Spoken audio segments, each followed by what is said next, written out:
Don't live frustrated, thinking that there's something wrong with you, trying to prove to them who you are, trying to convince them to affirm you. Let it go. There's nothing wrong with you. If you had to have it, they would give it. Since you don't, shake it off. Keep your head held high. Your value doesn't come from people. It comes from your Creator. Either you take on the shape of your environment or you resist it and transform by the renewing of your mind. Everything you've ever changed about your life started in your head. It started in your head. It started in your mind. It started with a decision. It all starts in your mind. What we think is the best, many times, is far less than what God has in mind.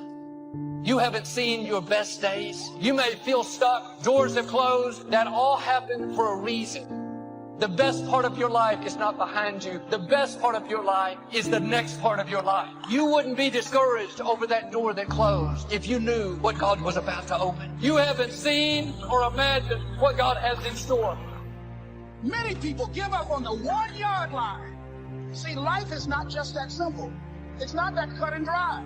And that's why most people never realize their personal greatness, because they're casual about life. And when you're casual about life, you will end up a casualty. You can't get out of something that you're not willing to put into it. You have to put your everything, your mind, your energy, your effort, your discipline. Nothing is going to jump out the fire if you don't throw something in there. It's not going to happen. It's a commitment. It's not a feeling. You do it because you're supposed to. Try your best to trust God. Trust God's timing, and when He is sending you bold signs and wonders, use those as confirmation. When God is trying to steer you in a particular direction, it's like little pieces of popcorn down a hallway, and at some point you're going to get to that whole bucket. Love yourself. Make caring for you the highest priority in your life. Look out for what truly satisfies you. We're not taught to look out for ourselves. We're not taught to take care of ourselves, to become sensitive to our wants, our desires. So make a conscious effort. Make you #1 priority. Your health is more important than your family and any and everybody. Because if you don't have your health, you can't serve anybody. Don't neglect yourself. Greatness takes tremendous focus. It takes decisions that you make, and you can't always have everybody approving of what you know you're supposed to do. And the sooner you understand that, the sooner you'll do great in life. You cannot have the approval of everyone and be great. You're always going to live your life at the lowest common denominator of your friends if you don't watch it. When you receive the message, when you receive the confirmations that these people that are around you are sucking you dry. So how could you have any love left inside of your heart to take care of your kids or your family when you got these people around you that are sucking you dry? I got nothing left. I'm going down. I'm melting. So feeling safe and feeling secure is very important to me, and I think it's very important to every single person. I think that God created us to feel safe, secure, confident, and bold. Your soul maybe has it blocked, but God did not create you for fear and worry and insecurity and a lack of confidence and extreme shyness and extreme timidity. You will become whatever you cultivate. Whatever you feed, that's what's going to grow in your life. I'm saved, but I got to change my diet. I'm saved, but I got to change who influences me, who speaks into my life, who feeds my mind, who determines what looks good on me, who determines what I can do and who I am. What's wrong with you is all those people who knew you win. Because if they knew you win, they'll hold you to back then. I got to go. Too many people looking for identity and value, and they're looking for it in all the wrong places. They look for it in what they do, who they know, what they own, what they look like.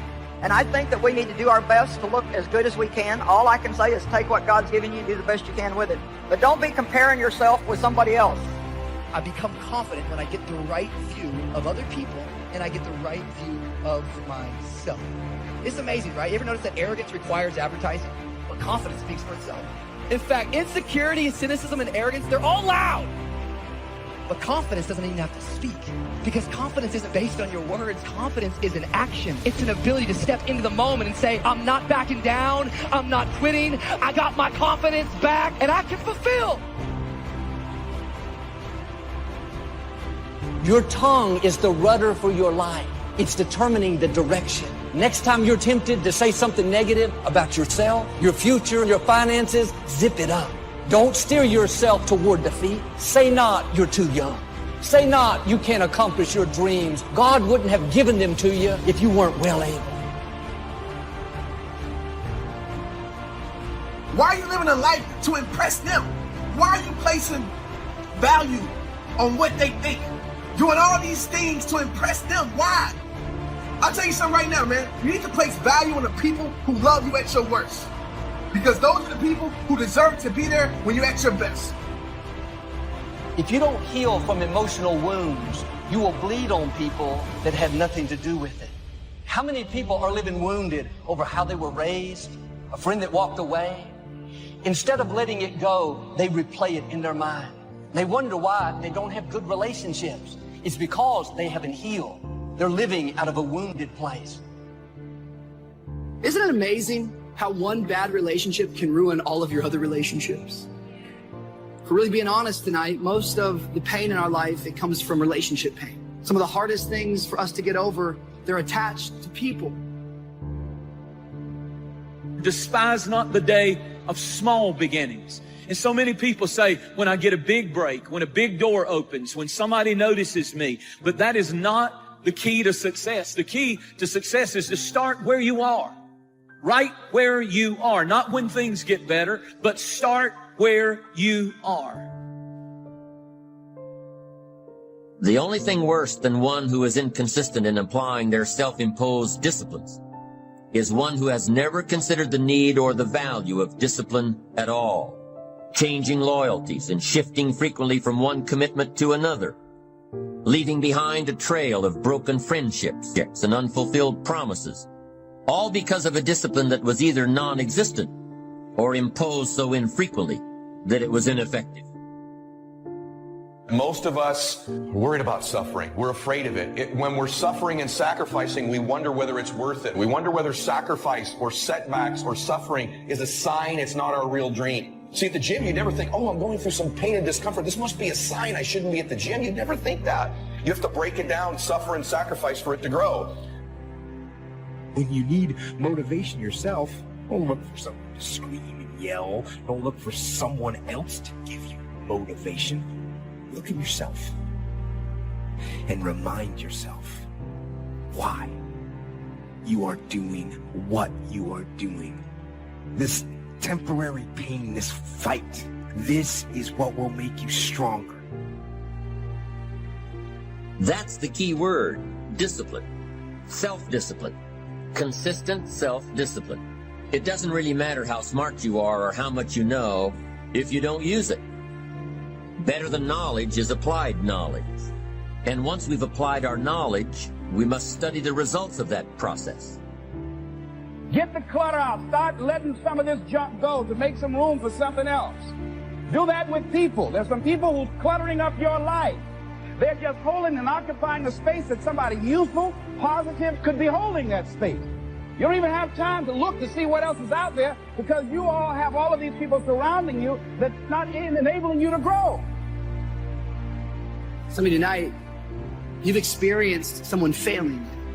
Maybe your mom was never there. Maybe it was a boyfriend who promised you the world but took off. Before you know it, what happens is these failures are holding us back from getting into our future. And these bad relationships are blinding us from all of the good potential relationships. Success is all about building relationships. It's not what you know, it's who you know. Some people might not step up when you ask them for help. But guess what? The worst thing can happen to you. If somebody refuses you, you didn't have it anyway. Ask people. You never know. Suppose they say yes. That could be the turning factor. You will travel in the direction of your thinking. If you think down, you will go down. If you think up, you will come up. The way you think about your situation determines your reality. The way you think about your family determines your reality. The way you think about yourself. You're not being hurt by the way people think about you. Many of those people are a reflection of how you think about you. If you think about yourself a certain way, you will attract people who think about you a certain way. And you will expel from your life people who do not line up with how you think about yourself. The mind then becomes the battleground. The mind, Satan is always trying to do battle to take over your mind with warfare. Some of you, he's fighting your thoughts right now. I want to begin the process of deserving. What would that be? What process should I begin engaging in to deserve good health, to deserve a good relationship? What must I do to begin the process of deserving? There's enough people that are telling us we can't do it, that we're not good enough. Why do we want to tell ourselves that? We know for a fact that thoughts influence actions. We need to get our own self-affirmations. There need to be quiet moments in your bedroom, quiet moments when you're brushing your teeth, that we need to reaffirm, I am the captain of my ship and the master of my fate. If you don't know who you are, you'll discount yourself. Thinking, oh man, I'm ordinary, nothing much to offer, nothing special about me. Now life will try to make you feel like you're anything but amazing. Disappointments, betrayals, rejection will try to steal your sense of value. But all through the day, despite what thoughts are telling you, despite who left you out, you need to remind yourself, I am amazing. I have been wonderfully made. Don't go around feeling ordinary when in fact you're extraordinary. People may try to make you feel average. You don't have much to offer. Are you going to believe what people say about you or believe what God says about you? You're amazing. Have you ever said that to yourself? It has to start on the inside. If people can understand that as long as they don't forgive, they're poisoning themselves. It's like me being mad at somebody who hurt me that's out having a good time and don't even care that I'm mad. That doesn't hurt them. It's pointless. It's like, okay, you hurt me, but now if I'm going to hate you, then I'm letting you continue to hurt me. And you're controlling my life, and I'm not going to do that. It is your values. It is your ethics. It is how you make choices that get you promoted. It is not your strength. It is not your talent. It is not how you fight. It is not how you draw. It is not your intellectualism. It is your values. So that when you're backed up against the wall and you have to make a decision, true leadership is how you make decisions in the moment. What do you care the most about? Being seen or being connected? Doors of opportunity are open to those who continually knock. So we don't find open doors of opportunity because we need them. We find them because we deserve them. Only those who knock deserve to find an open. It says, if you search, you will find. Finding is reserved for the searchers because they deserve it. Now, at first they may have needed it, but they now know that just needing it is not sufficient. The reason why you're going to be blessed with good ideas is because you've come searching. And for those who search, they will find answers. To find a good idea, you must go looking. Rarely does a good idea interrupt you. So we get not what we need, but we get what we deserve. It says if you ask, someone has an answer. If you keep asking, the answers belong to you. So you don't...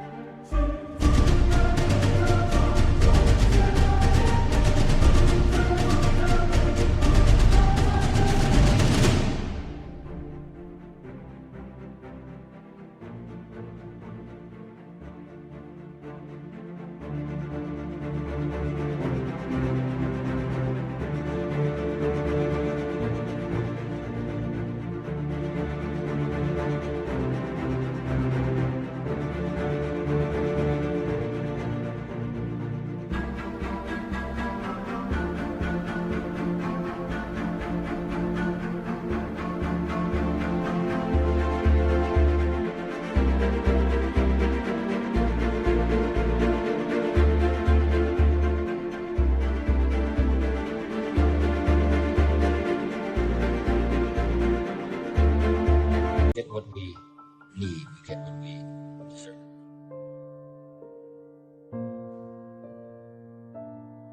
Living in mourning is going to keep the new doors from opening. You have to heal so you can see the new relationships, the new opportunities. And the quicker you let things go, the easier it is. Your time is valuable. That's a distraction trying to get you off course. This is a verse you must remember all your life. It says, man's days are determined. That means you don't decide how long you live. Your life is on a timer. Extreme environments will turn you into a different creature. Extreme environments will make you move differently. It can happen in the midst of a dark depression, even in the middle of a gut-wrenching heartbreak, in the midst of unimaginable loss. It can happen. My question to you is, what's about to change inside of you that's going to make people think you can defy gravity? It takes discipline to plan. It takes discipline to execute our plan. And it takes discipline to change either our plan or our method of executing that plan if the results are poor. It takes discipline to ponder the value of someone else's opinion when our pride and our arrogance leads us to believe that we are the only ones with the answers. What are your expectations? What do you expect to get from life? What do you expect to get from your relationships? What is your ideal day? What is it that you expect from this journey that you're involved in? People that have a strong sense of self-approval, they have high expectations for themselves and from others. I must be great. I'm pretty. I must be great. I have this. Validation that comes from stuff is never God. I'm really rubbing the grain. Go with me, or you still with me? You can't wear a watch until who made it. You step on the runway. What are you wearing? You got everybody's name on you but your own. So no one is better or less when it comes to time and change. You become what you are by how you use your 24. You have no idea how strong you are. You're not in this thing, life, by yourself.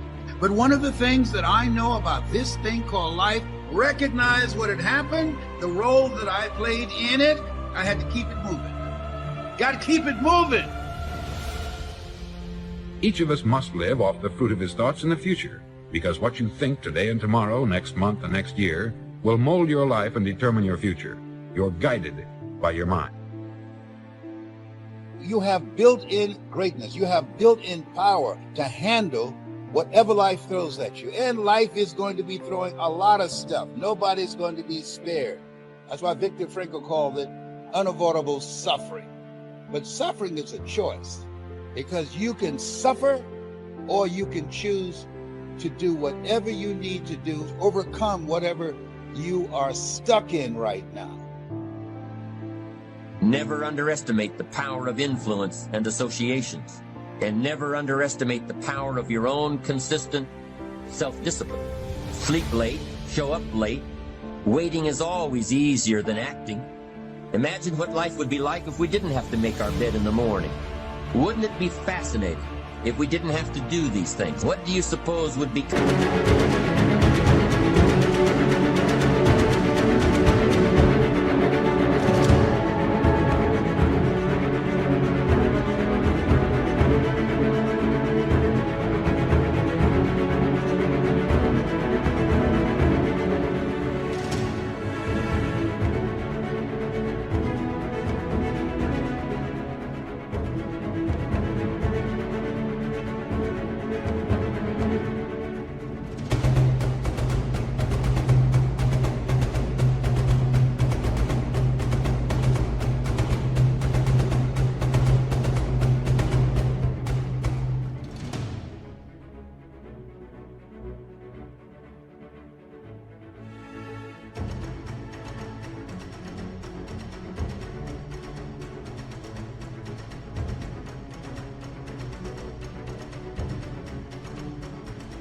Some of us, you're right, not much.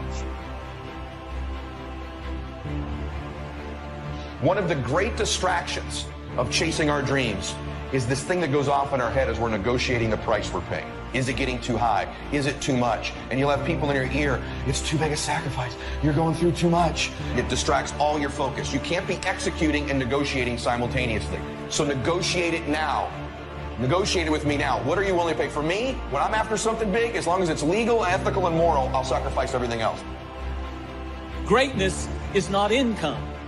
On the other hand, poverty is equated to greatness in a lot of people, that if they have nothing, they must be great. And neither one is true. You're not great because you're poor. You're not great because you're rich. Your greatness is not based upon your income. As ye sow, so shall ye reap. It's the realization that your limitations are self-imposed and that the opportunities for you today are enormous beyond belief. To use all your courage to force yourself to think positively on your own problem. To let your marvelous mind think about your goal from all possible angles. There's some stuff you need to clean out and clear out in your life. Some activities, some relationships, some things, some events, some wrong thoughts, some misconceptions, mental, physical, emotional, spiritual rubble in your life that you need to clear out. What's the rubble in your life? It's the stuff that keeps tripping you up.